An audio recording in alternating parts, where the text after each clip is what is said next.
Welcome everyone. This is the Bonjour, c'est ici la Coalition internationale pour la paix. Je suis Anastasia Battle. C'est la centième réunion consécutive de cette coalition internationale. Merci vraiment énormément à vous tous d'être là dans ce dialogue. Nous avons de nombreux participants. Nous avons un ensemble d'intervenants, des premiers intervenants fantastiques qui vont être là avec nous. Et donc, nous avons fait cela depuis 100 semaines consécutives. Nous avons créé ce forum pour faire en sorte que toute personne, au-delà de toute idéologie, à partir du moment où ce sont des êtres humains, eh bien, vous êtes tous les bienvenus ici. Nous sommes tous des êtres humains, donc nous devons nous unir pour la paix. Pour ouvrir donc le premier panel, nous avons maintenant Helga Zepp-Larouche qui va parler en premier, qui est la fondatrice de l'Institut Schiller, présidente de l'Institut Schiller et également fondatrice de cette coalition internationale pour la paix. Tout d'abord, bienvenue à tous. Nous nous rencontrons aujourd'hui pour la 100e fois consécutive. Et je dois dire, malheureusement, que la paix ne s'est pas rapprochée. Et nous voyons une augmentation, au contraire, des conflits, alors que la situation en Ukraine est loin d'être résolue. Et la situation à Gaza est vraiment aussi terrible, au-delà des mots qu'on peut retrouver. Et donc on a une situation où les conflits pourraient avoir des conséquences, des causes régionales et historiques. Mais en fait, la raison pour laquelle elles sont là, c'est surtout parce qu'on a une confrontation géopolitique entre ce qu'on pourrait appeler un vieux système qui est clairement en déclin, et un nouveau système qui représente la majorité globale qui est en train de monter. Et il y a donc des conflits régionaux. Nous essayons de les contextualiser dans ce contexte plus large, dans cette bataille plus large au niveau international. Et donc, il y a cette situation entre l'Inde et le Pakistan avec l'attaque terroriste où, euh, où 26 personnes ont été tuées au Cachemire. Et il y a encore une enquête indépendante qu'il faut qu'elle révèle quelles sont les causes réelles. Mais je voudrais parler de certains des éléments de circonstance. Enfin, on peut voir en tout cas qu'il y a des éléments de circonstance, voilà. Et le Premier ministre Modi a banni l'espace aérien pour tous les avions pakistanais de survoler l'Inde. Et il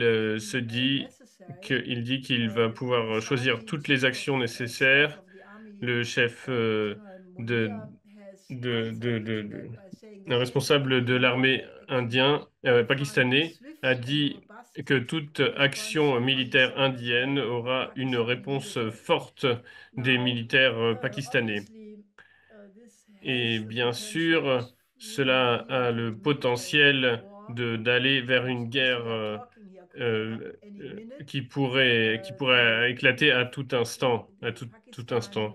Et le ministre de l'Information du Pakistan a même parlé d'armes nucléaires, que toutes les armes nucléaires ont été orientées en direction de l'Inde. Elles sont prêtes.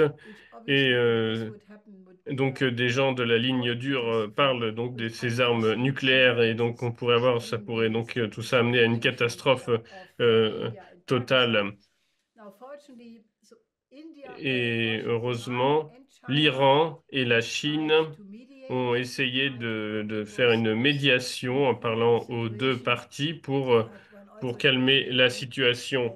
Mais il faut garder à l'esprit que le ministre de la Défense du Pakistan a dit que le Pakistan a été instrumentalisé de nombreuses fois dans le passé par, par par les Anglo-Américains. Il n'a pas dit directement, mais on sait que Zbigniew Brzezinski avait fait un meeting, avait parlé à un meeting de la coalition trilatérale à Tokyo. Il avait dit que l'Occident utiliserait la carte,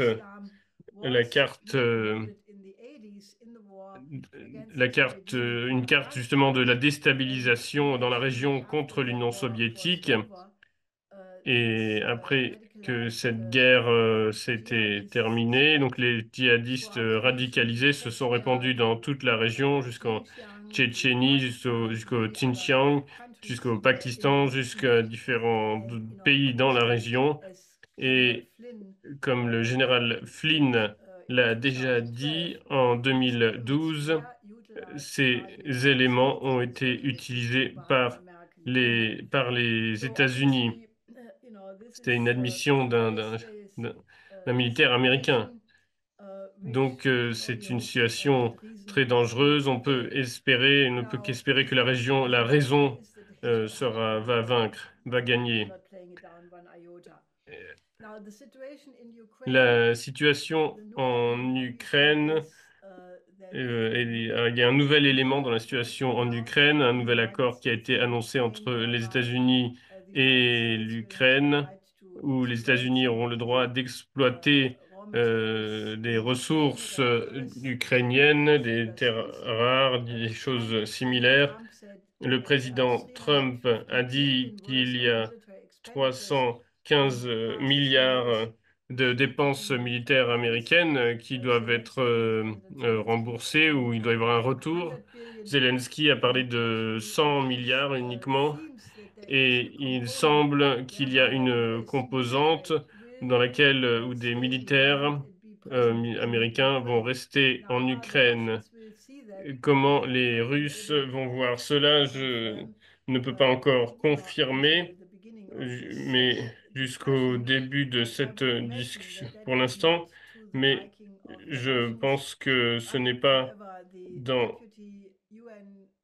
dans l'ambassadeur, un ambassadeur à New York, à l'ONU, un russe, a dit que le président Trump a admis que l'expansion de l'OTAN à l'Est a été la cause, une cause principale de la guerre en Ukraine. Ce n'est malheureusement pas seulement les États-Unis et la Russie qui sont concernés, qui devraient renormaliser leurs relations. Ce sont les deux plus grandes superpuissances du monde. Mais malheureusement, certains Européens fous sont déterminés à faire en sorte que cette guerre continue. Soi-disant, la coalition des volontaires entre les Britanniques, les Français, l'Allemagne, la Pologne, les pays baltes et les pays scandinaves et ils sont déterminés à continuer à livrer des armes en Ukraine, à faire en sorte que la guerre continue. Et, et c'est parlant, c'est significatif que Ambrose Evans Pritchard, qui est très connu, un journaliste très connu, et il a dit que il félicitait cet accord entre sur les ressources entre les États-Unis et l'Ukraine. Il a dit que c'était une chose fantastique. Il dit si la guerre en Ukraine continue pour un an de plus, la guerre en Ukraine, l'économie russe, si la guerre continue un an de plus, l'économie russe s'effondrera. Et donc, il y a des gens, voilà, vous voyez, qui ne veulent pas la paix, ils veulent ruiner la Russie, même certains, ils veulent couper la Russie en plusieurs morceaux. Donc là, c'est sûr que c'est une ligne rouge claire qui risque de pousser à à la guerre nucléaire. Donc, Trump va un jour dans une direction, un jour dans l'autre. Mais tout cela, donc, a un potentiel à court terme de causer un effondrement du système financier. Car Trump veut réindustrialiser les États-Unis, euh, il veut mettre fin au modèle néolibéral des dernières décennies, mais Mais en fait, il ne fait pas des droits de douane du même type que Alexander Hamilton, père fondateur des États-Unis, qui protégeait une industrie naissante. Mais ce n'est pas là, il est en train de faire ça avec toute une économie mondiale où tout est interconnecté, tout est produit partout dans le monde, au Canada, en Afrique, en Chine, dans plein de pays différents. Et donc, sa bataille des tarifs douaniers pourra faire une inflation aux États-Unis et, et créer une situation où le système financier pourrait s'effondrer. Et je ne pense pas que le président Trump donc ait compris cela. Il y a un autre élément qui est rapporté par le ministre, un journal de la défense américaine, Defense One, Défense 1, qui dit, étant donné que la plupart des terres rares sont en Chine, mais plus important encore, il y a certains des équipements industriels pour raffiner ces terres rares. S'ils sont tous en Chine, donc ils ne peuvent pas être remplacés à court terme par quiconque d'autre. Et donc, ils ont 78% des armes, 78% des armes américaines ont besoin de ces terres rares chinoises. Donc, peut-être que la défense américaine s'est tiré une balle dans le pied en imposant ses droits de douane. Et bien sûr, l'autre situation terrible, c'est le génocide en cours à Gaza. Depuis le 2 mars, le gouvernement israélien a imposé un blocage complet sur Gaza. Pas de nourriture, pas d'assistance médicale, et donc il pousse les gens d'un côté, de l'autre, et c'est terrible. Et utiliser la faim comme comme arme de guerre, c'est un crime de guerre. Et cela fait partie voilà, ça fait partie c'est du ce génocide. Et nous avons décidé, si l'on regarde ces trois points de crise, je pourrais d'ailleurs ajouter le Congo, le Soudan, Haïti, il y a beaucoup de régions du monde qui crient à la vengeance et qui crient à l'aide. La dynamique peut s'aggraver, la dynamique s'aggrave et ne s'améliore pas actuellement. Nous avons décidé à appeler à une mobilisation internationale. Nous devons arriver à une percée. Nous ne pouvons pas rester passifs, regarder ce danger terrible qui pourrait amener à la Troisième Guerre mondiale et être resté assis et regarder. Nous avons promu le plan Oasis depuis particulièrement le 7 octobre, depuis l'attaque du 7 octobre, et beaucoup de forces ont soutenu cela. Ils ont dit que le développement économique, c'est le nouveau nom de la paix. Étant donné que début juin, il y a une grande conférence de l'ONU à New York qui, qui est dédiée à la solution à deux États. Pendant ce temps, le gouvernement égyptien a amené à proposer un plan de reconstruction de Gaza qui a été soutenu par la Ligue arabe. Et nous voulons appeler la coalition internationale pour la paix à être dans une mobilisation de 5 semaines, mobilisation totale pour mettre le plan Oasis sur la table avec la solution à deux États, pour que cette solution, quand elle aura lieu en juin, que cette solution du plan Oasis soit mise sur la table, car c'est l'ingrédient absolument nécessaire, selon nous, pour ne pas juste résoudre la situation à Gaza, mais pour créer en plus les conditions pour la paix. Et dans un certain sens, nous avons été confirmés dans cet effort par, il y a le Urbi et Orbi, le dernier discours Urbi et Orbi que le pape a dit juste avant de mourir, le jour d'avant. Il a, il a, il a rappelé toutes les souffrances, les nombreuses souffrances dans le monde, toutes les personnes qui sont victimes de guerre, en Palestine, en Israël, au Liban, au Congo, au Soudan et beaucoup d'autres. Et il a dit à ces gens qu'il prie pour eux. Et ensuite, il a averti du danger d'une course aux armes nucléaires. Et il a appelé les gens à rejeter la logique de la peur et la logique de la guerre.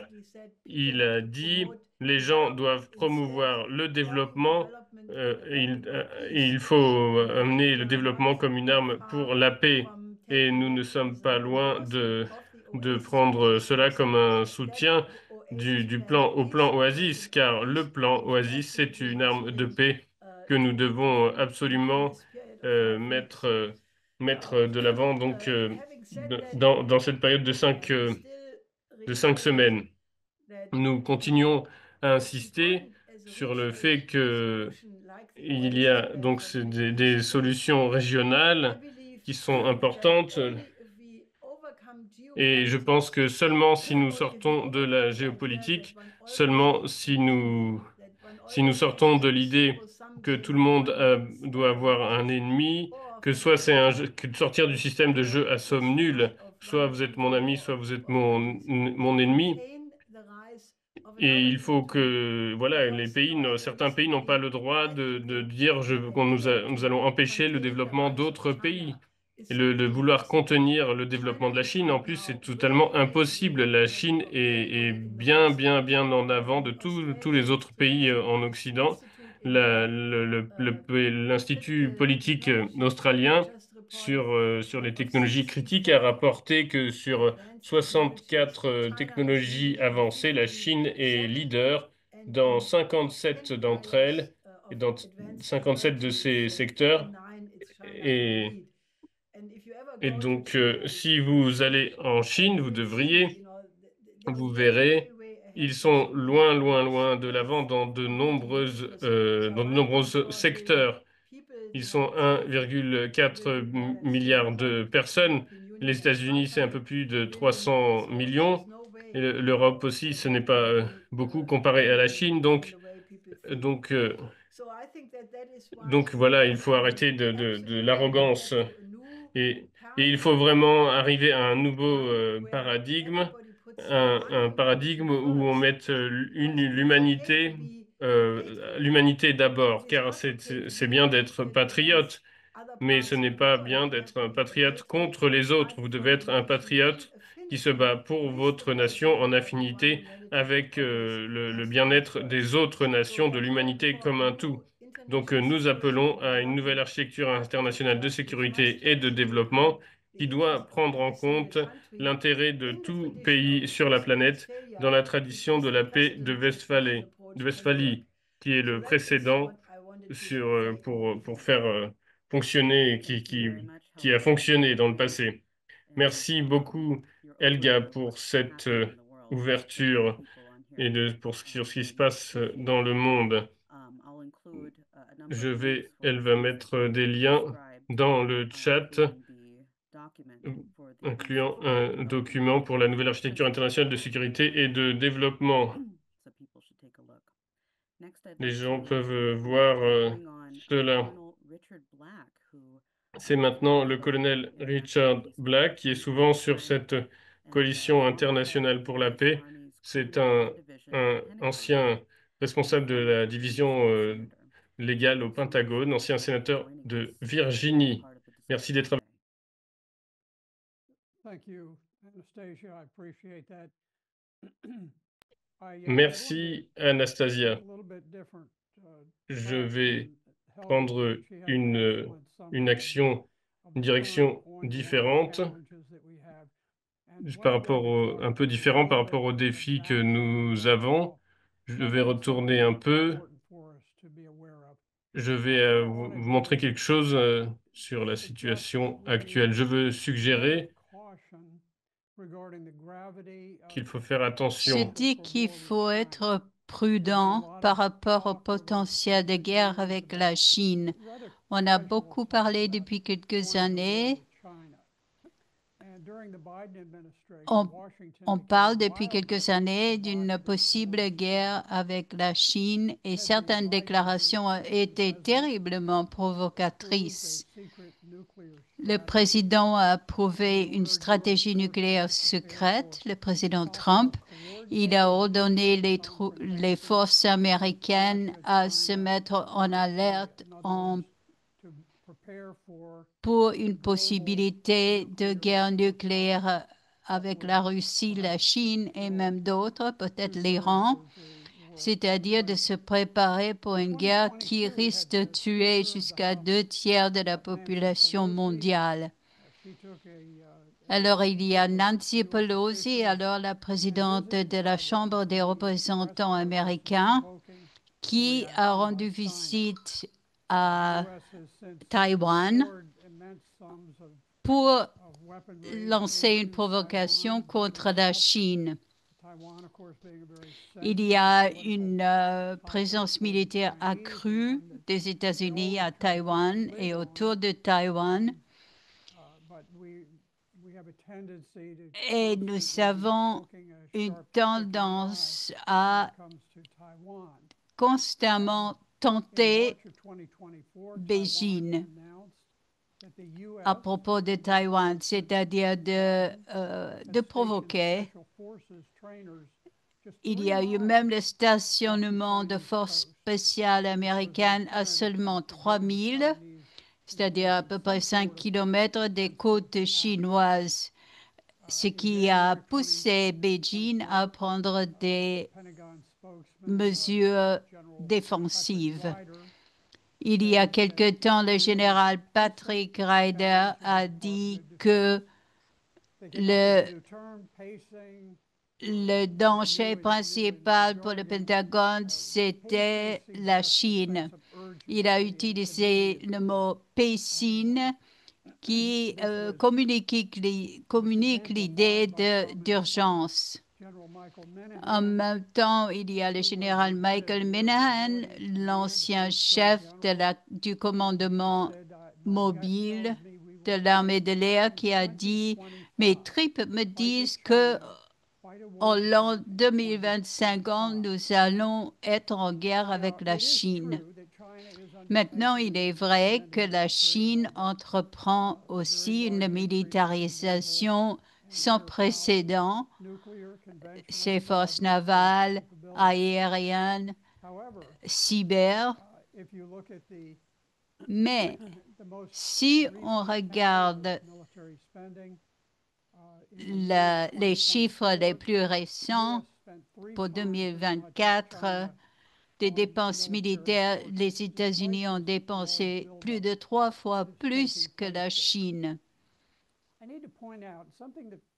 Maintenant, il faut souligner le fait que la dernière guerre combattue par la Chine était en 1979.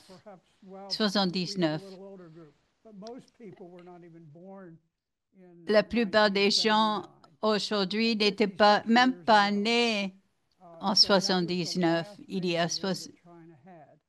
Et c'était la dernière grande guerre que la Chine, dans laquelle la Chine était impliquée. Il est intéressant que la corporation RAND, une fondation stratégique, a dit qu'il ne fait aucun doute que la Chine est prête pour la guerre, que leur entraînement est consacré en grande partie à de la propagande, à de la soi-disant information. Donc, c'est la RAND Corporation qui a dit que le danger de guerre se produira sur ces fonds-là. D'autres le voient d'un autre œil. Même ils réagissent nerveusement devant le fait que la première base militaire de la Chine à l'étranger est à Djibouti, c'est la première, alors que les États-Unis ont plus de 700 bases à l'étranger. Maintenant, je vous demanderai de considérer l'énormité d'une guerre possible avec la Chine et de comparer cela avec le Vietnam, pays où j'ai été pendant 10 ans pendant la guerre. Nous avons perdu, les États-Unis ont perdu 59 000. Et une comparaison entre cette guerre qui a terminé par une défaite américaine et une guerre qui pourrait se produire avec la Chine. L'intensité de la guerre du Vietnam était 19 fois plus forte que la récente guerre à la terreur, qui a motivé de nombreuses interventions dans des pays étrangers. Tout d'abord, la taille géographique de la Chine par rapport au Vietnam. La Chine a 29 fois plus de territoire que le Vietnam. C'est immense relatif au Vietnam. La population par rapport à la population américaine à l'époque de la guerre du Vietnam, la population de la Chine est de 37 fois plus grande. C'est en termes relatifs ce que je dis là. Maintenant, en termes d'armes, le Vietnam avait un pays très primitif, sans armes nucléaires. Toutes ces armes venaient de l'Union soviétique ou de la Russie, ou plutôt de l'Union soviétique ou de la Chine. Le Vietnam n'avait pas d'armes nucléaires. La Chine en dispose de plus de 600. La Chine dispose encore d'armes hypersoniques, contrairement aux États-Unis. La production industrielle est très importante en temps de guerre et la production pour le Vietnam du Nord, c'était un pays agricole, un pays de subsistance. Les États-Unis étaient le moteur économique du monde, qui produisait plus de 50% des biens matériels du monde. Aujourd'hui, la Chine produit beaucoup plus que les États-Unis en termes industriels, 29% des biens manufacturés, les États-Unis 16% seulement. C'est une disparité immense. La géographie physique maintenant, le Vietnam, c'était un pays côtier avec très étroit. En fait, il y avait 500 kilomètres de largeur à seulement une cinquantaine de kilomètres. Donc, c'était comme une bande pratiquement, un pays très étroit. Et la Chine, par contre, c'est un pays très vaste de superficie. 9000 miles de côte, énormément de voies fluviales, plus que tout autre pays du monde. La Chine dispose aussi d'accès sûr. Le Vietnam est susceptible à des interdictions aériennes, par exemple. Et il existe un pôle d'inaccessibilité. C'est un endroit en Chine qui est le plus inaccessible par rapport aux côtes, aux voies fluviales, partout. Et cette zone est très loin des côtes, mais même si elle a beaucoup de côtes, elle a aussi beaucoup de territoires loin des côtes, des océans. Mais ces zones sont aussi protégées par rapport à des interdictions aériennes éventuelles. Donc, je veux dire par là que toute guerre contre la Chine comporterait des risques immenses. Il y a des missiles hypersoniques, des sous-marins hypersoniques.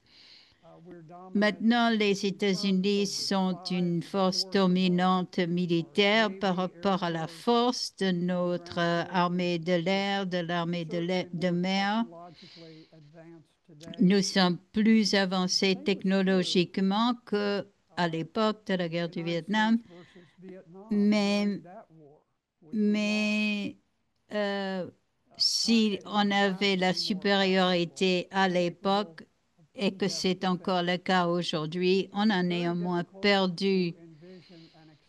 Et il est très difficile d'envisager une issue positive à une guerre avec la Chine. Donc, les États-Unis devraient être plus que prudents pour éviter une guerre avec la Chine. Merci. Merci, Colonel Black, pour votre déclaration. C'est très important de faire connaître ces idées. Et vous êtes un expert en ce domaine.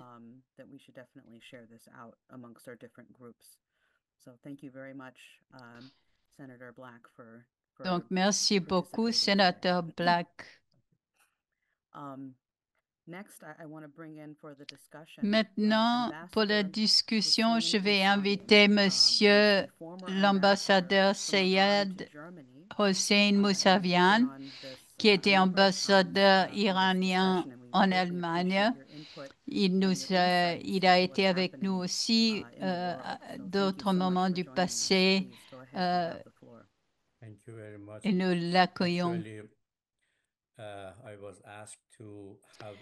On me demandait de donner un rapport bref sur les négociations récentes entre les États-Unis et l'Iran.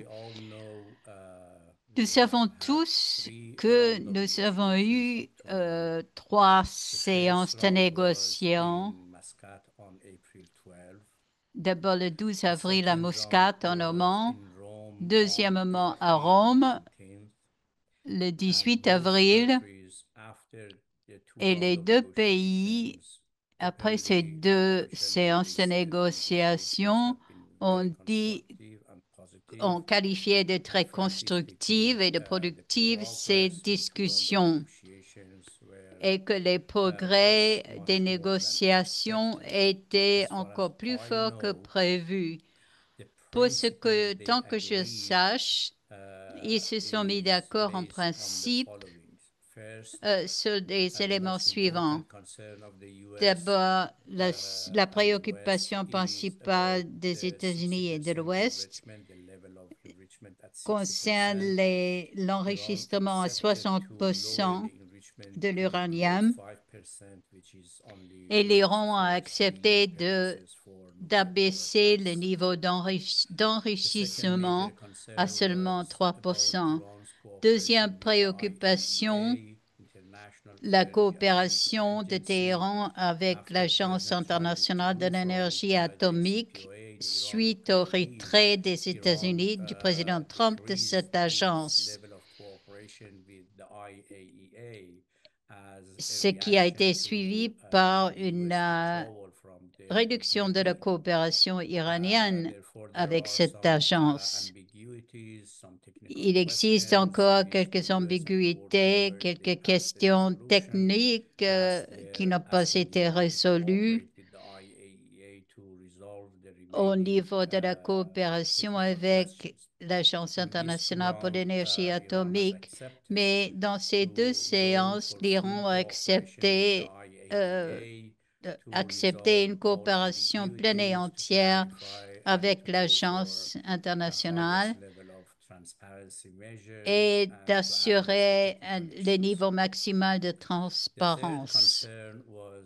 Troisième préoccupation, les stocks d'uranium enrichi à 60%, qui s'élèvent à environ 300 kg, c'est-à-dire suffisant pour fabriquer 7 bombes nucléaires.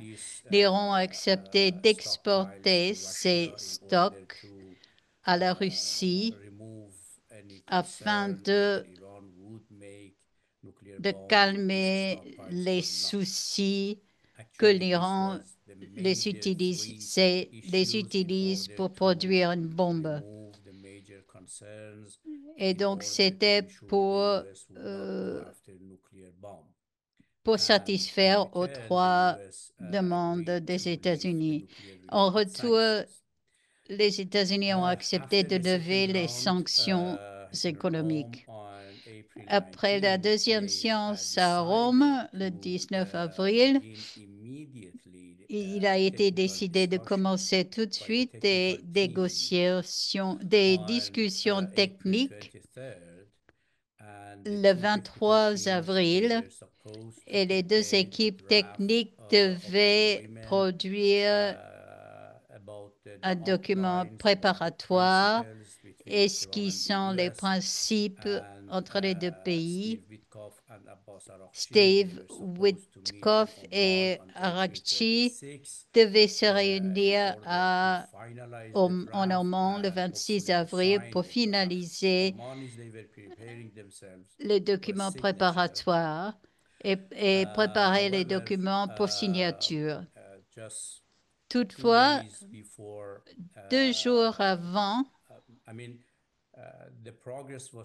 je veux dire que les progrès ont été tellement réussis que le président Trump, après la deuxième séance de négociation, a dit que nous avançons très bien. Je pense qu'un accord sera conclu très bientôt. Je suis à peu près certain que ça va se produire. C'est ce que disait le président américain sur la signature d'un accord. Or, 2 jours avant la réunion des équipes techniques en Oman, le président Netanyahu a appelé Trump et tout de suite après cet entretien, les États-Unis ont retardé la visite, le départ de cette équipe technique américaine. Apparemment, à la demande du, du Premier ministre Netanyahou, on ne sait pas. Et peu après, il y a une déclaration publique qu'il a informé le président Trump que l'Iran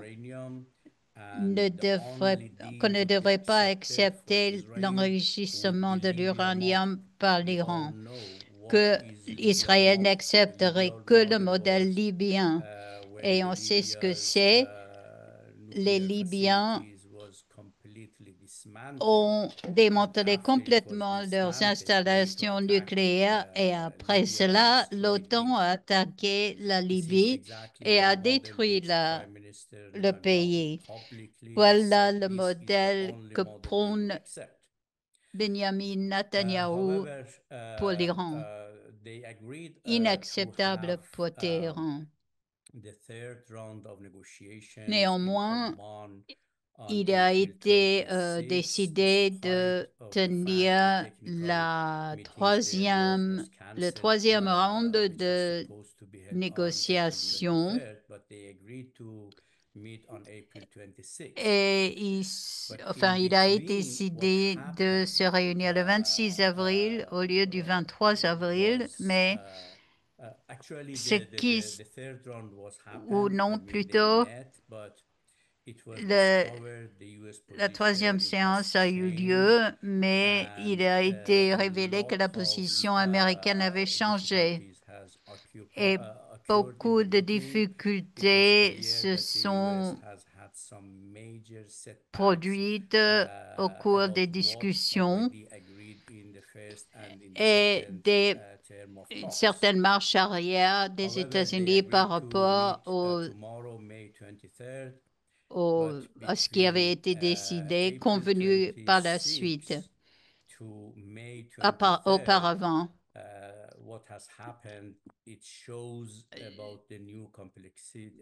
Mais ceci fait voir les difficultés qui se posent encore. Le secrétaire d'État Marco Rubio a dit, par exemple, que l'Iran doit absolument arrêter tout enrichissement de l'uranium et doit permettre Iran should walk away l'accès from à ces enrichment, from terrorism, from installations long-range de missiles. techniciens And américains. I was really surprised. The Secretary of Moi-même, State j'ai said été the only surpris country in the d'entendre le world secrétaire d'État that américain enrich dire uranium are ones que, that have nuclear bomb. que And les if seuls Iran does pays qui not want nuclear enrichissent bomb, de Iran should not l'uranium have dans le enrichment monde because there sont is ceux no qui other disposent de l'arme non-nuclear nucléaire. weapon state Et with comme l'Iran, enrichment.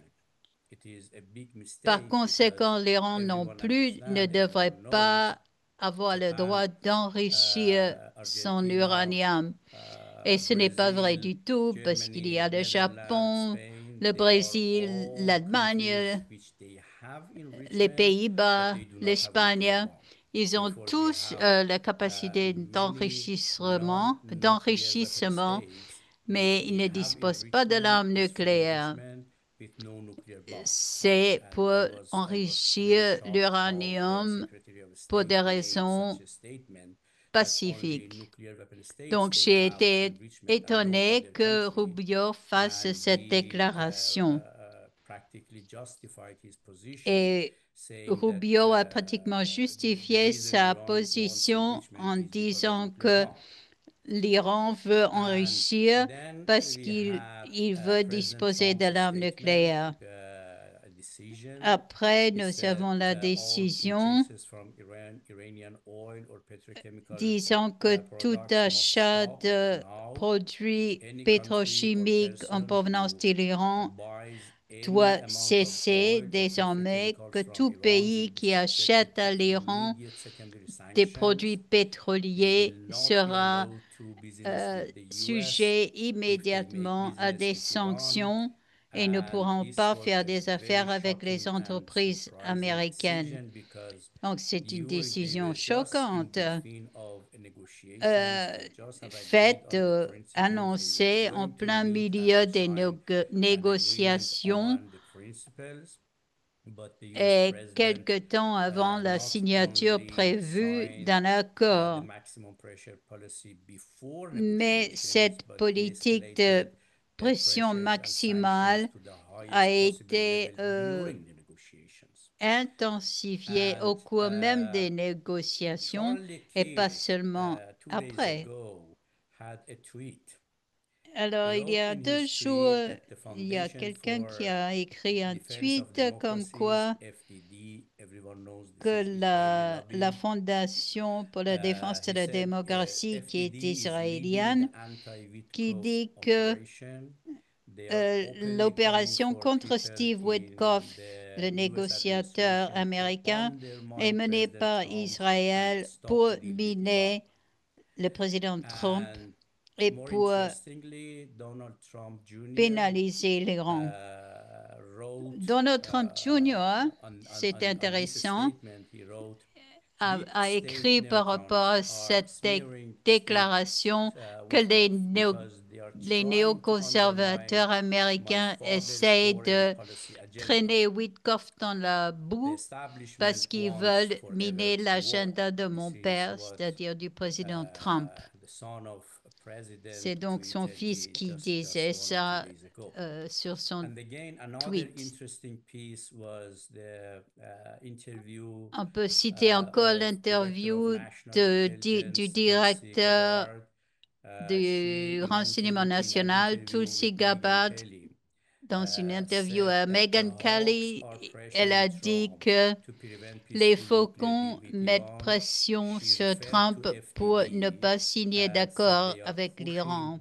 the US to Elle a drag the mentionné US in cette war with fondation Iran. pour la défense de And la she said démocratie pour dire what qu'elle she veut pousser believes les États-Unis à la guerre avec the l'Iran. US security establishments they believe Et it selon should be a elle, deal based on l'establishment de la verification, the highest sécurité level of verification, pense as que the tout best accord objective doit guarantees that comporter Iranian le nuclear décret program would remain suprême peaceful. de And vérification what Steve Witkoff agreed with selon Iranian laquelle le counterpart was programme based on nucléaire verification. restera à des fins purement And the highest civiles. level of verification le niveau le plus haut de vérification avec l'Agence internationale pour l'énergie atomique, l'enrichissement à un degré de seulement 3%. Et puis, je ne sais pas si vous avez vu aussi les propos du sénateur Ted Cruz dans une interview à Fox News. Il a demandé à un président d'université de le limoger parce qu'il propose un accord avec de le limoger et même de me déporter des États-Unis parce qu'il est en faveur. Et je lui ai demandé de m'inviter à un débat public et que nous mettrions cette affaire devant le public américain parce qu'il avait demandé, ce sénateur avait demandé que Monsieur l'ambassadeur Mousavian soit limogé de l'université de Princeton pour avoir prôné, pour avoir recommandé que les États-Unis signent un accord avec l'Iran. Et dans sa réponse, l'ambassadeur a fait remarquer qu'Iran a été signataire du traité de non-prolifération, qu'il a interdit la production d'armes de destruction massive aussi. Il a rappelé aussi l'ambassadeur qu'il avait été arrêté en Iran pour espionnage, qu'il a même dû quitter le pays pour éviter d'être emprisonné. Mais j'ai néanmoins appelé ce Bolton et d'autres néoconservateurs à ne pas essayer de torpiller la politique, la diplomatie du président Trump, qu'il faut saisir l'occasion de tout accord pour que l'Iran ne produise pas de bombes nucléaires. Et le sénateur Cruz a rejeté ma réponse à ces déclarations en répétant qu'on devrait me déporter des États-Unis.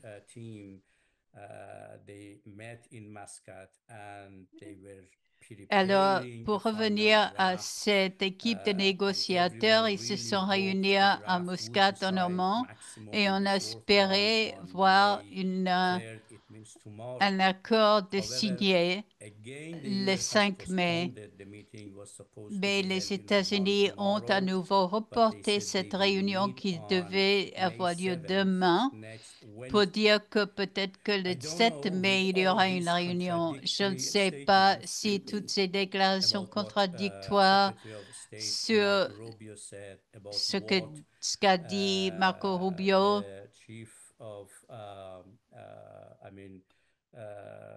ou le directeur du renseignement national, Tulsi Gabbard, ce qu'elle a dit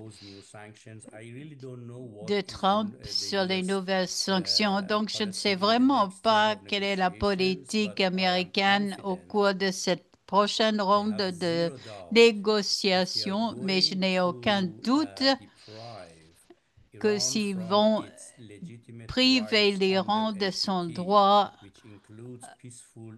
en vertu du traité de non-prolifération qui autorise l'enrichissement de l'uranium, que l'Iran n'accepterait jamais ce genre d'accord, même s'il doit subir plus de sanctions en résultat.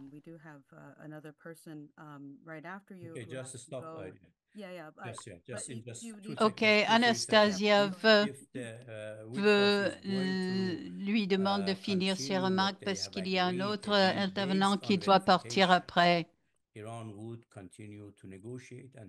Mais je pense que s'il y a une vérification, que l'Iran l'acceptera.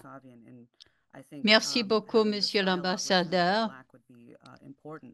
Je pense qu'il est important d'avoir un dialogue avec le sénateur Black nous pouvons en discuter des modalités par la suite. Maintenant, je vais demander, parce qu'il a un temps très, très limité, je viens de l'apprendre, nous avons offert Bronstein. Excusez-moi si j'ai mal prononcé. C'est un ancien conseiller de Rabin, du Premier ministre Arabi, et auteur d'un plan de reconstruction pour Israël et la Palestine. Merci beaucoup d'être avec nous aujourd'hui.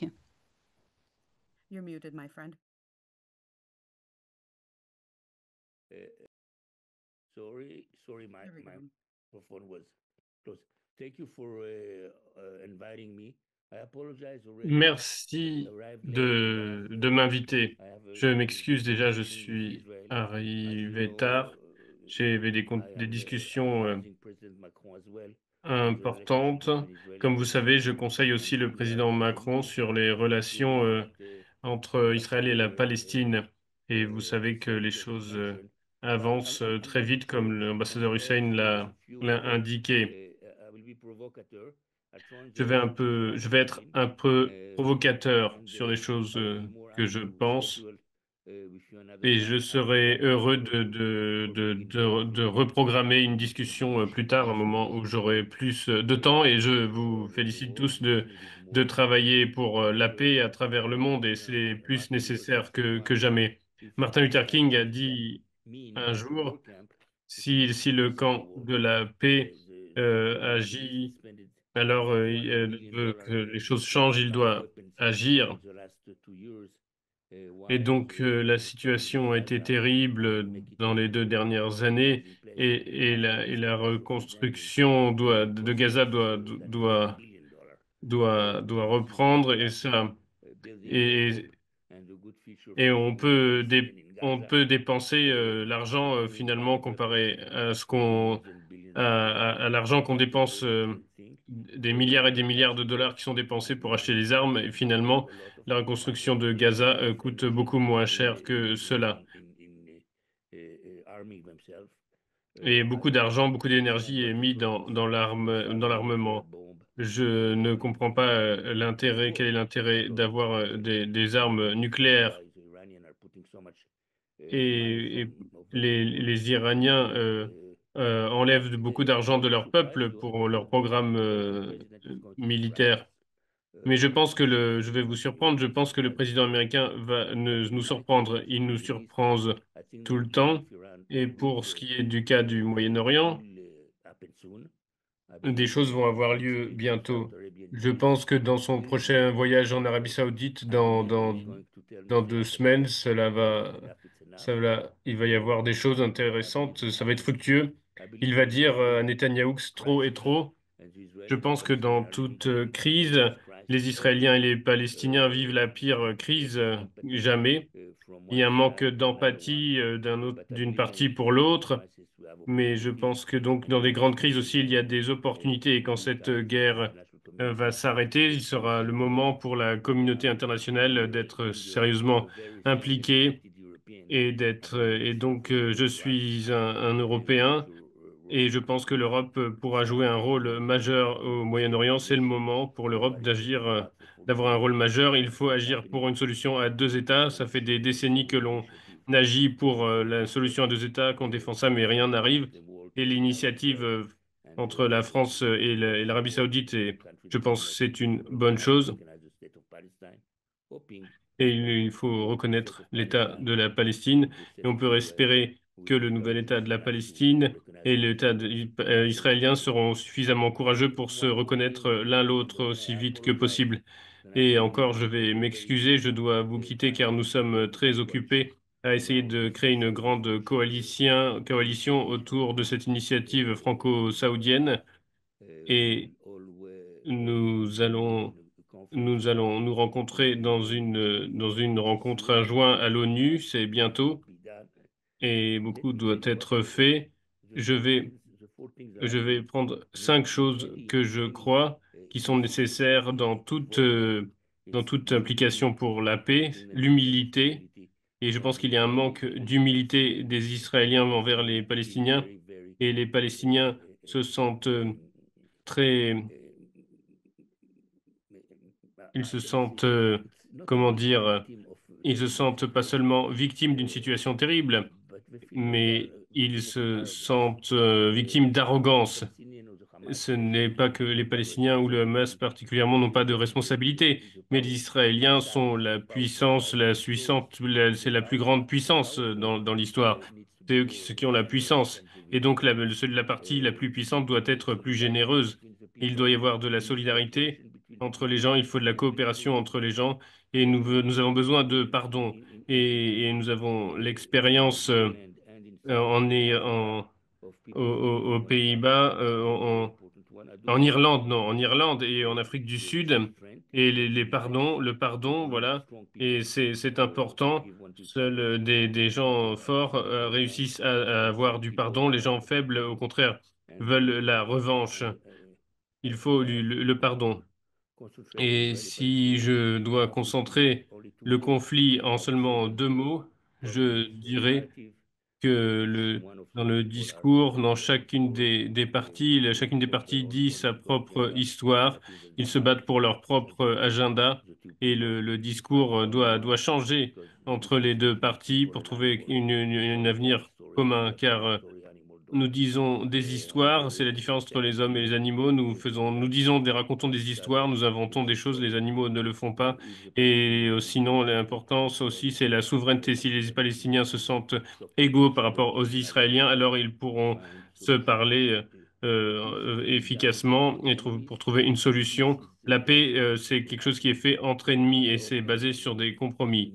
J'espère qu'un nouveau leadership en Israël et en Palestine pourra faire des compromis et sera suffisamment humble pour aller de l'avant. Je ne suis pas sûr que ce soit possible dans un futur proche, mais je pense que pour une fois pour tous, la communauté internationale et particulièrement de l'Europe, je pense enfin, vraiment que elle est nécessaire, cette action internationale. Et donc, si les Américains et les Européens, principalement les Français, reconnaissent l'État palestinien, cela voudrait dire que quatre des cinq membres du Conseil de sécurité de l'ONU alors l'auraient reconnu. Excusez-moi, je suis fatigué. Il dit le Conseil de sécurité de l'ONU, donc c'est ce qu'il cherche. La Russie, la Chine.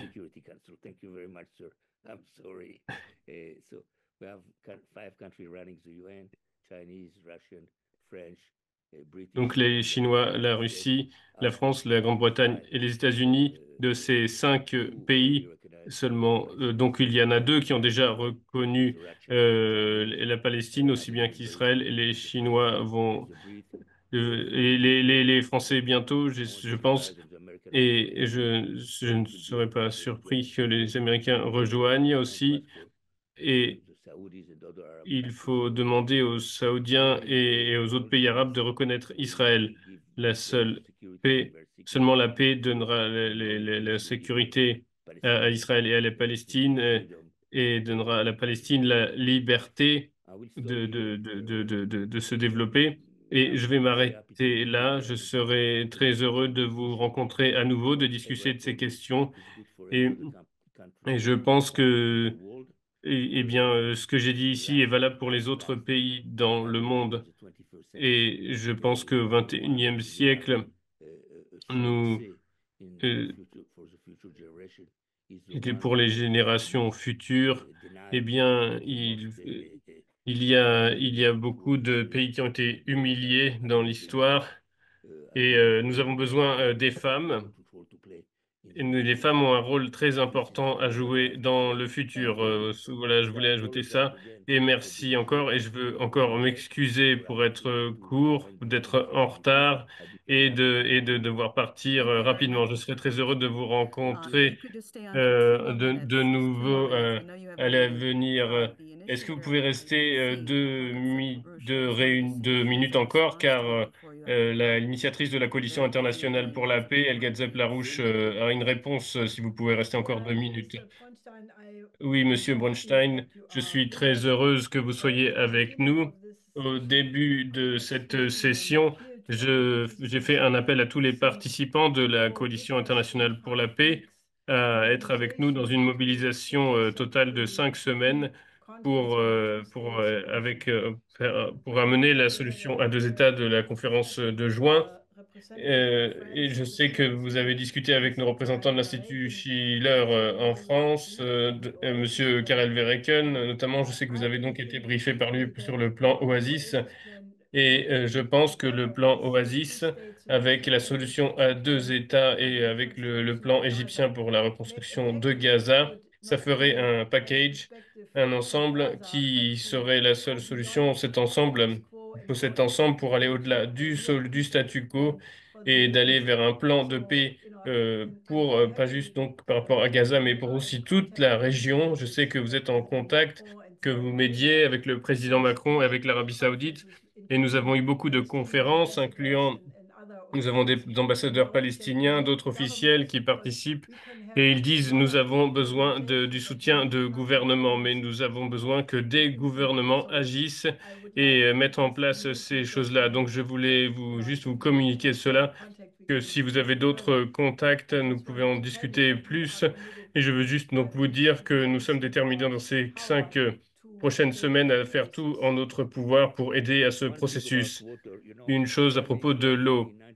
Yitzhak Rabin il y avait eu le plan Oslo avec Yasser Arafat. Il avait dit dans son discours, si l'on trouve pour un accord sur la question de l'eau, alors nous pourrons avoir la paix. L'eau est essentielle dans la région, est essentielle dans le monde, et absolument, il y a beaucoup d'autres plans qui sont là, et l'autre plan Oasis est l'un des plans, et donc nous devons mettre toute l'énergie ensemble et promouvoir quelque chose pour l'eau. C'est essentiel pour la paix. Sans accord sur l'eau, nous n'aurons pas de paix. Je pense que la vision sur comment tout le Moyen-Orient peut être transformé et comment le désert peut être reverdi, c'est quelque chose qui peut donner de l'espoir particulièrement aux jeunes gens. La désertification, c'est quelque chose qu'on peut en sortir, on peut reverdir avec les technologies modernes. Donc nous pouvons nous reverdir les déserts et créer les conditions pour qu'il y ait des conditions de vie pour tous. Encore merci et merci d'avoir été avec nous. Merci, Anastasia Battle. Merci, c'était vraiment bien de vous avoir avec nous. Et nous attendons donc, nous sommes impatients de pouvoir reparler, continuer la discussion avec vous. Et nous allons avoir des discussions entre les différents intervenants avec vous et d'autres personnes qui sont ici. Et Monsieur Koutab aussi et quelqu'un aussi qui justement qui pourra discuter, être en contact avec Monsieur Bronstein.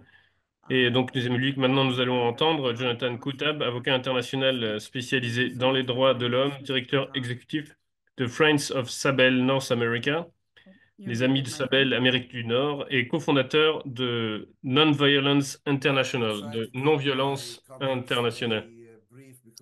Je vais essayer de garder mon commentaire court et je suis très heureux d'avoir ce genre de discussion qui est nécessaire pour, euh, pour avoir pour une vision pour les crises que nous avons.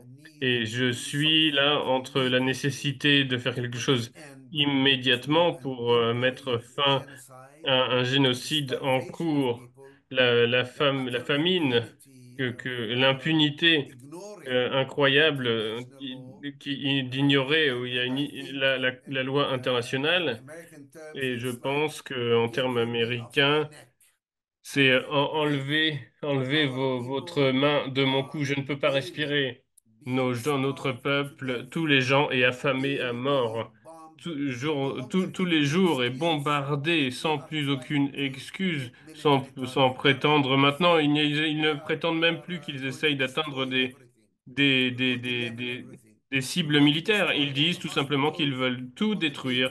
détruire toutes les hôpitaux, tous les boulangeries, toutes les épiceries, tous les systèmes de traitement de l'eau, tout. Ils vont tout détruire, tout va être aplati. C'est ça ce qu'ils disent. Tout le monde est une cible, particulièrement les journalistes. Ils sont une cible. Il y a plus de journalistes tués à Gaza que dans les guerres civiles, dans les deux guerres mondiales, dans la guerre du Vietnam, dans dans les guerres européennes, en Ukraine, en Yougoslavie, tout ça ensemble. Il y en a plus.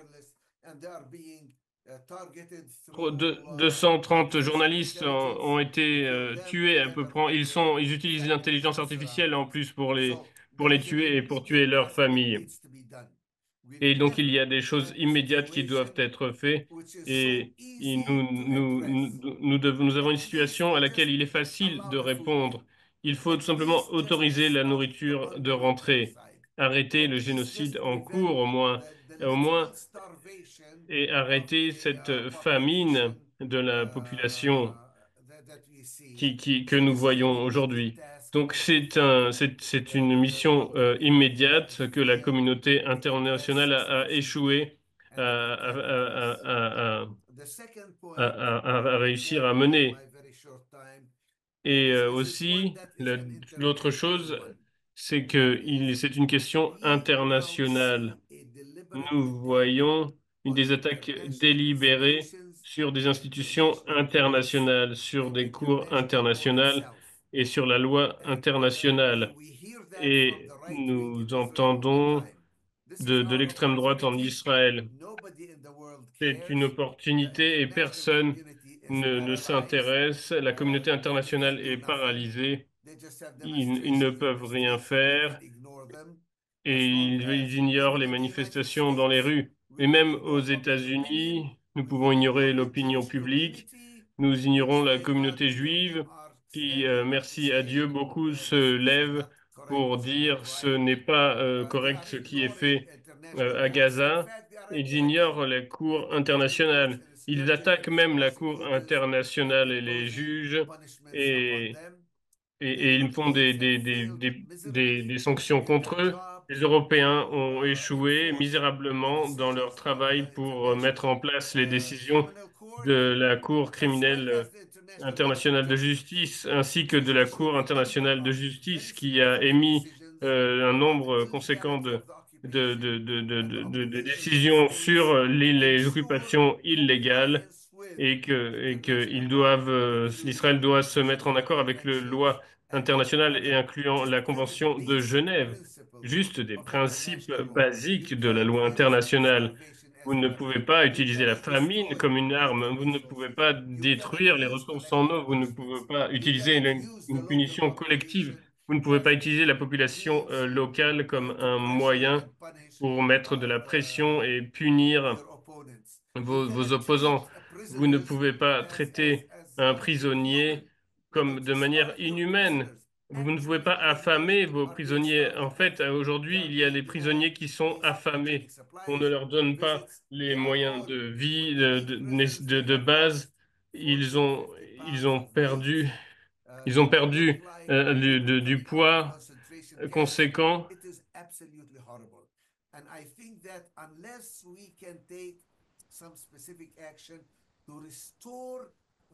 Et donc, ce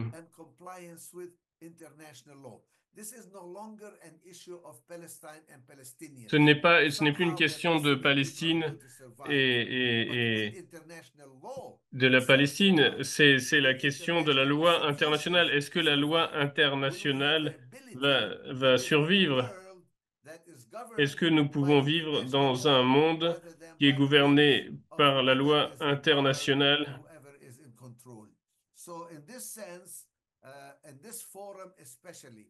Et en ce sens, dans ce forum particulièrement,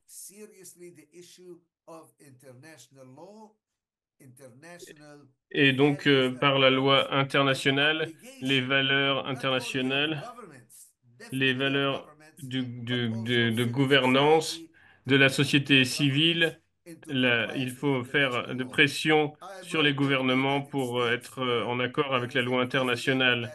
Il y a un président aux États-Unis qui dit ouvertement la loi internationale ne veut rien dire, l'Amérique d'abord, je ferai ce que je vais quand je veux, ce que je veux, quand je veux, et c'est totalement arbitraire. Et ça met toute la communauté internationale, le commerce, dans une confusion, dans une très grande confusion. Nous avons besoin de plus que jamais d'un système international qui répondent aux défis de la situation actuelle, pas seulement sur la question de la guerre et de la paix, les Palestiniens, les Ukrainiens et d'autres, mais aussi sur les questions du réchauffement climatique, sur différents sujets. La communauté internationale est totalement interconnectée. Nous ne pouvons plus agir de façon séparée. Et chacun ne peut pas continuer à défendre juste son propre intérêt sans s'intéresser aux droits des autres. Donc nous avons besoin absolument de la loi internationale. Elga a parlé de l'ancien ordre qui est détruit et le nouvel ordre se développe lentement. Quel que soit ce nouvel ordre, il doit avoir en lui la loi internationale, les principes internationaux qui vont qui prennent l'intérêt de tous les pays, ne pas juste l'intérêt d'un individu, d'une tribu, d'un intérêt national. Et voilà, je vais m'arrêter là parce que il faut que je laisse la place pour les autres, mais je suis ouvert ensuite aux questions pour la discussion. Nous apprécions beaucoup votre participation, Monsieur Koutab, dit Anastasia Battle. Et personnellement, je suis très d'accord avec vous que la loi internationale doit être respectée. C'est vraiment une atrocité que cela continue depuis si longtemps et que de nombreuses nations ne soient pas mis en accord avec la loi internationale par rapport à ce génocide, par rapport aux questions de guerre. Et ce que nous faisons ici dans ces discussions, et vous nous parlez de cela aujourd'hui, ça fait partie de nos responsabilités. Notre responsabilité de nous mobiliser où que nous soyons dans nos différentes nations. Et donc, il y a déjà 15 questions qui arrivent, qui sont arrivées. Nous allons nous dépêcher, donc laisser la parole aux derniers intervenants. Et nous avons maintenant une vidéo de Moaz Innon, qui est militant pacifiste israélien, leader de la manifestation pour la paix à Jérusalem, qui aura lieu les 8 et 9 mai, le sommet des peuples pour la paix. Et je suis allé voir la manifestation, j'ai regardé sur Internet la manifestation qui a lieu la semaine dernière, où des activistes, des militants avaient des photos des Palestiniens tués dans une manifestation donc en Israël. Je n'ai pas pu trouver, j'ai essayé de trouver des images. Je les ai vues, en fait, je sais que je les ai vues, ces images, je ne suis pas folle. Mais maintenant, je ne peux plus voir les photos. Elles ont disparu apparemment d'Internet. Et toute personne qui aurait une vidéo, une photo des 10 000 personnes qui étaient à Tel Aviv avec ces photos des Gazaouis tués. Je serais très intéressé à voir cette vidéo. Et Maoz Inon était dans cette manifestation à Tel Aviv. Il va pouvoir nous parler de ce qui se passe là-bas. Oui, bonjour, c'est Jérôme Busky avec l'Institut Schiller et la Coalition internationale pour la paix. Et nous parlons avec Moaz Inon, qui est un militant pour la paix connu en Israël, qui le 7 octobre, il a eu des gens de sa famille qui ont été tués. Il s'est battu pour la paix, pour la réconciliation, pour une absence, pour qu'on n'aille pas dans la revanche. Moaz, est-ce que vous pourriez expliquer votre conception de la paix, votre campagne et ce que vous faites? Et donc oui, c'est un honneur d'être avec vous et avec votre coalition et avec votre audience. Et j'espère que ce n'est que le début de notre partenariat, de notre relation. Absolument. Donc, nous pensons, nous avons 5 étapes pour rendre ce rêve en réalité. Et nos partenaires israéliens et palestiniens et moi-même, nous avons été des gens dans le tourisme, dans le commerce, dans différents secteurs, et nous agissons nos compétences, nous les utilisons pour faire la paix. Premièrement, il faut rêver.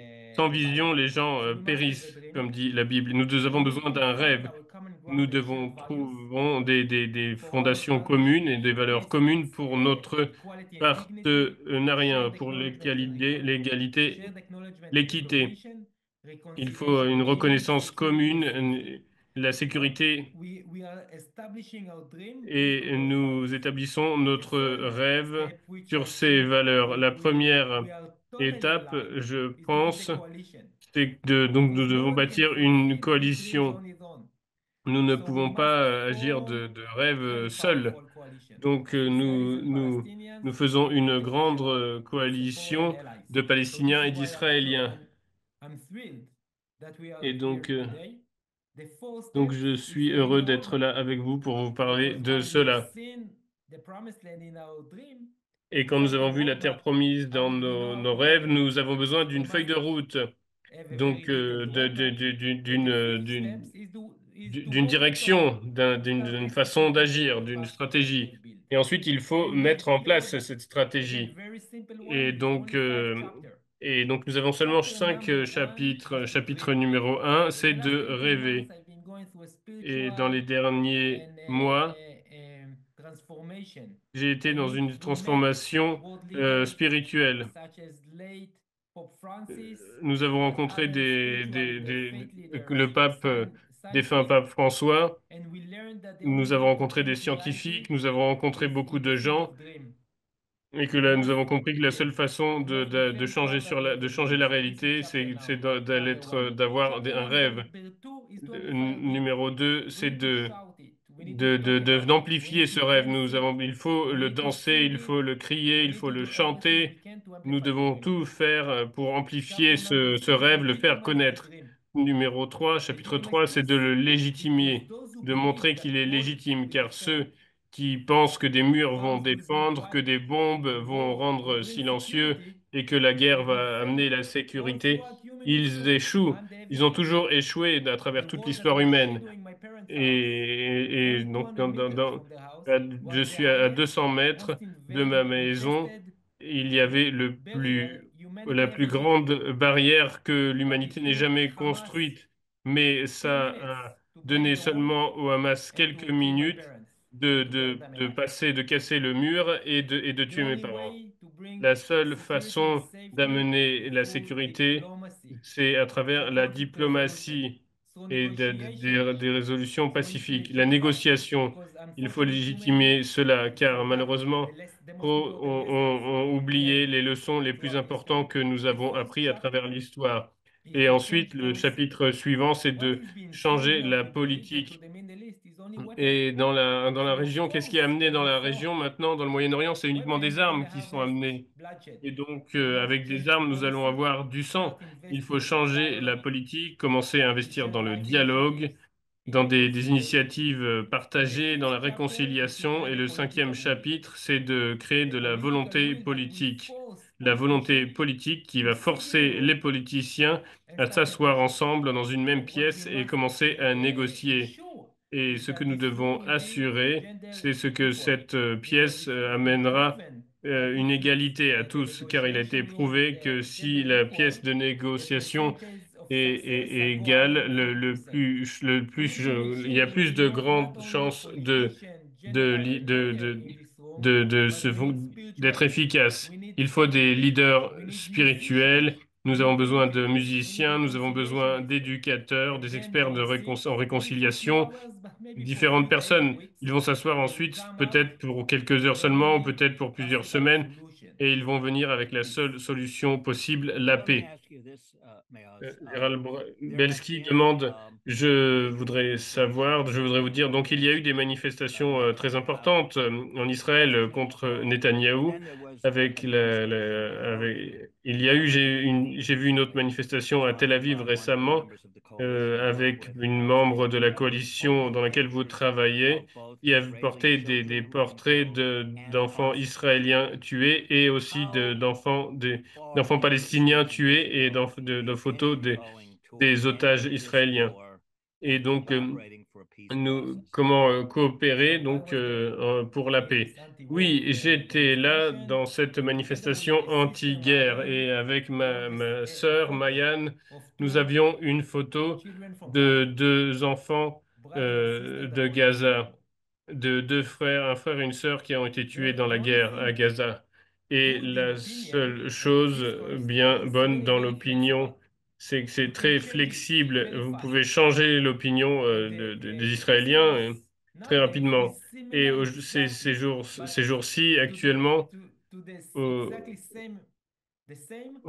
il y a, il y a les mêmes discours qu'il y avait il y a 4 ans, après la guerre du Yom Kippour. Et la vaste majorité des Juifs israéliens étaient contre les négociations avec l'Égypte. Goldan a dit il n'y aura pas de paix dans notre vie. Et quatre semaines après la guerre, finalement, eh bien, le président Sadat est venu en Israël et les enfants d'Israël avaient des drapeaux à Tel Aviv, à Haïfa, à Jérusalem. Ils avaient le drapeau d'Israël et le drapeau du plus grand ennemi d'Israël jusqu'à aujourd'hui, le drapeau de l'Égypte. Donc les gens peuvent changer d'avis très vite. Une idée que nous avions depuis des décennies, qui a été développée par le défunt économiste Lyndon LaRouche, qui, euh, qui a été attaqué d'ailleurs d'antisémite. Il a appelé à une paix entre l'Égypte et la Palestine basé sur l'intérêt mutuel de tous. L'eau, il faut augmenter la solution pour les deux États, pour Israël et la Palestine aussi, et il faut amener la désalinisation, amener des systèmes de désalinisation, préférablement avec l'énergie nucléaire, grâce à l'énergie nucléaire. C'est discuté maintenant dans la région. En gros, encore, c'est une grande outil. Il y a différents kits d'outils. Il faut utiliser tous les outils, tous les moyens qui nous sont disponibles pour nous. Et c'est un très bon outil. Et ce n'est pas juste l'eau, c'est aussi la terre. Nous faisons cette interview. Il y a un feu entre Tel Aviv et Jérusalem. Et la route numéro 1 est totalement bloquée pendant que nous sommes en train de sacrifier nos vies pour des terres, nous sommes en train de compromettre notre futur dans lequel nous n'investissons pas suffisamment dans le changement climatique, dans la fourniture d'eau, dans des choses qui vont nous permettre de vivre sur cette terre. Donc c'est pour cela, et pour moi encore, il y a beaucoup de solutions sur la table. Des fois, donc est-ce que vous êtes pro pour une solution à deux États, pour une solution à un État, pour une confédération? Il y a différentes options. Et moi, en tout cas, ce qui m'intéresse le plus, c'est les valeurs, car il peut y avoir deux États comme la Russie et l'Ukraine. Il peut y avoir un État comme le Rwanda où les Hutus et les Tutsis il y a eu le génocide. Et il n'y a pas de solution parfaite. Ce qui est important, c'est d'avoir une solution, des valeurs communes. Ce n'est pas juste les Israéliens et les Palestiniens. Nous, les êtres humains, nous avons beaucoup de choses en commun. Nous avons tellement en commun. Mais les politiciens qui veulent une polarisation, qui veulent la division, la haine, ils, ils, ils, ils, ils vont contre notre futur. Ils piratent nos vies, ils piratent notre futur. Donc il faut que nous soyons ensemble et que nous prenions à nouveau notre futur en main. Merci beaucoup. Merci pour ça. J'ai reçu certaines des images que j'ai demandées, donc je pourrai les montrer plus tard dans la discussion. Donc, merci d'avoir eu cette vidéo, d'avoir ce rapport de ce qui se passe sur le terrain en Israël et de voir ce que Monsieur Inon fait. Et donc, nous allons avoir une autre présentation courte avant la discussion générale. Nous avons des dizaines de questions qui sont arrivées et je ne veux pas laisser trop longtemps les gens attendre. Euh, et nous avons tellement de gens distingués qui sont prêts à discuter. Je veux donner la parole maintenant à Robert Castle, qui sera à la conférence internationale de l'Institut Schiller le 24 et 25 mai. Il va donner maintenant un rapport sur la mobilisation auprès des jeunes et sur ce qu'on peut, il va dire un peu ce qu'on peut s'attendre sur cette prochaine conférence, notamment sur le panel des jeunes. Vous m'entendez? Oui. Merci beaucoup de m'avoir invité. Je remercie tous les orateurs pour leurs activités et pour leur présentation. Et c'est un honneur de participer à une telle discussion. Rapidement, donc, ce que nous faisons à travers les campagnes indépendantes de José Vega dans le Bronx, dans la ville de New York, et en particulier depuis 2 mois, nous visitons beaucoup de campus et nous affrontons directement les étudiants sur place, y compris sur les thèmes qui sont discutés aujourd'hui. Donc, nous demandons aux jeunes citoyens de notre République de prendre la responsabilité d'intervenir pour le bien dans les processus politiques. Nous avons eu des centaines de conversations avec des réactions très mélangées qui reflètent la crise morale profonde que traverse notre pays aujourd'hui. Pessimisme, nihilisme, etc. On le sait parmi les jeunes aujourd'hui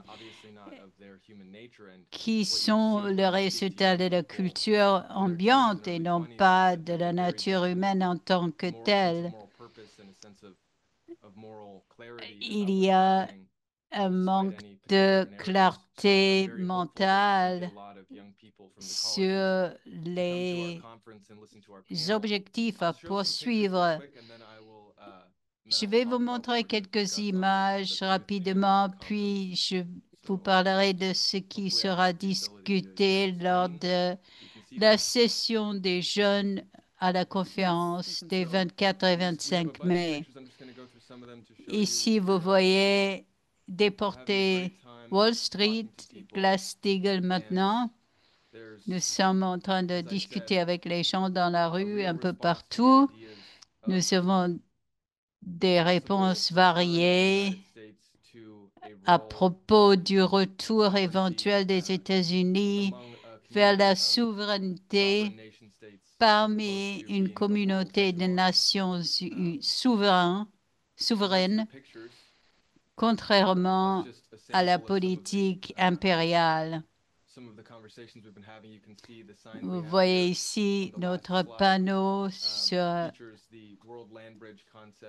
le pont terrestre mondial qui a été conceptualisé par l'Institut Schiller et le mouvement Larouche à partir des années 1990. Il y a le plan Oasis qui en fait partie sur l'organisation de la paix par le développement. Et c'est cette vision d'un rôle positif que les États-Unis peuvent jouer dans le monde qui soit en accord avec ses principes fondateurs, contrairement à l'idéologie d'égoïsme, de pessimisme qui a dominé depuis 70 ans pratiquement aux États-Unis. Et pour le faire à la conférence, nous allons regarder dans le passé aussi à de grandes époques comme la Renaissance européenne, les découvertes de Kepler, la période de Benjamin Franklin et la fondation des États-Unis. Les sessions vont explorer ces aspects de ce qu'on appelle les meilleurs anges de notre histoire et de la manière de projeter ces mêmes principes dans les 50 ans à venir de notre planète. Merci beaucoup, Robert. Je mets dans le chat le lien sous lequel les gens peuvent s'enregistrer pour la conférence. Et si vous êtes dans la région de New York, venez ici participer en personne. Et si vous connaissez des gens qui peuvent y assister, surtout des jeunes, envoyez-leur le link aussi, le lien. Et je pense qu'il y aura des jeunes que nous avons rencontrés au cours des dernières semaines qui vont y participer certainement.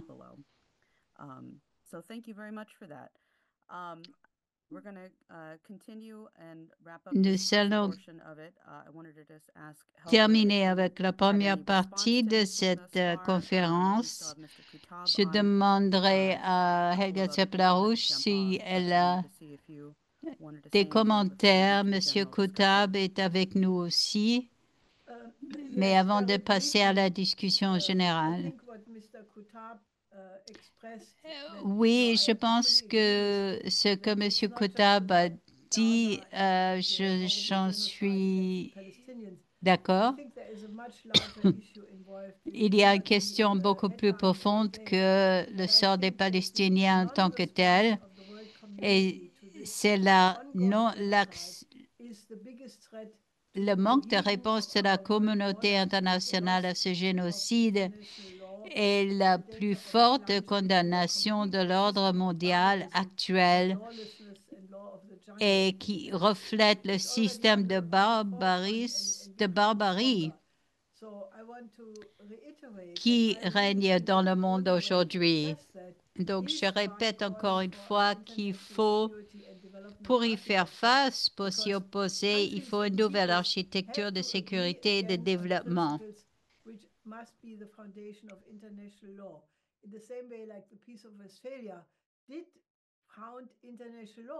Les nations doivent se mettre d'accord sur les notions du droit international, comme c'était le cas lors de la paix de Westphalie.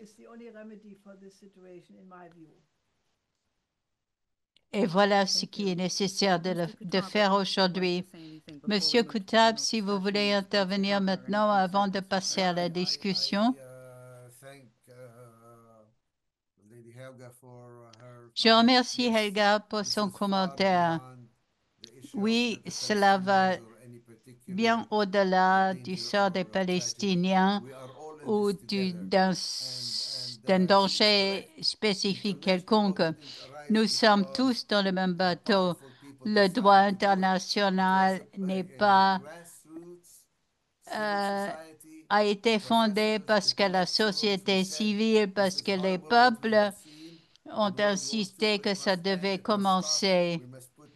Ils ont dit il faut mettre fin à ces massacres, à ce désordre. Il nous faut de nouvelles conventions, il nous faut de nouveaux accords. Et après, les dirigeants des nations ont dû l'accepter. C'était vrai aussi avec la fondation des Nations Unies, où les grandes puissances ne voulaient pas y adhérer au départ. Mais toutes les nations ont dit il faut des règles qui s'appliquent à toutes les nations sans exception. Et c'est la seule manière d'assurer l'existence continue de l'humanité. Donc, nous passons maintenant à la discussion. Nous avons à peu près 300 personnes sur Zoom et il y a encore des personnes qui participent directement sur Internet. On ne voit pas les chiffres là-dessus, mais en général, nous sommes un millier à peu près toutes les semaines. Si vous voulez participer à la discussion et que vous m'entendez maintenant ici, c'est que vous êtes déjà sur la plateforme Zoom. C'est bien.